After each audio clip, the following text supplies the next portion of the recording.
Welcome to our channel. Today we how to enable Google Drive offline mode on Chromebook. Quick tutorial step by step clearly. Open your Chromebook and sign in to your Google account. Locate the Google Drive app on your device.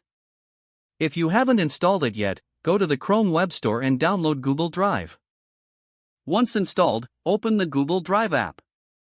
In the top left corner, click on the menu icon, represented by 3 horizontal lines. From the menu, select Settings. In the Settings menu, look for the option labeled Offline. Toggle the switch next to Create Google Docs, Sheets, and a prompt may appear, asking you to confirm your choice. Once confirmed, Google Drive will begin syncing your files for offline access. Wait for the syncing process to complete. Once done, you can access your files without an internet connection.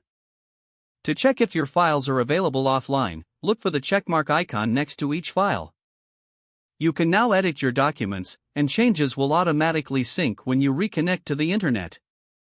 If you ever need to disable offline mode, simply follow the same steps and toggle the switch off. Your Google Drive is now set up for offline use on your Chromebook.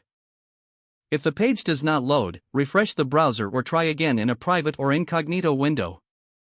Make sure you are using the correct email address, then retype it carefully to avoid small typos.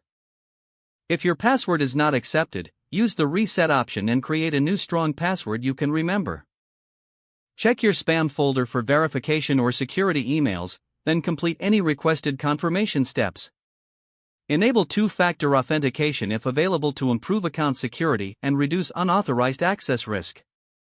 After signing in, review your profile details so your contact information and settings are accurate and current.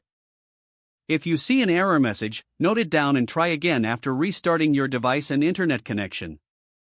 Log out when you finish, especially on shared devices, to keep your account and payment information secure. If the page does not load, refresh the browser or try again in a private or incognito window. Make sure you are using the correct email address, then retype it carefully to avoid small typos. If your password is not accepted, use the reset option and create a new strong password you can remember. Check your spam folder for verification or security emails, then complete any requested confirmation steps.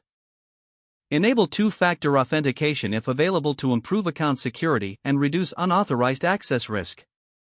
After signing in, review your profile details so your contact information and settings are accurate and current.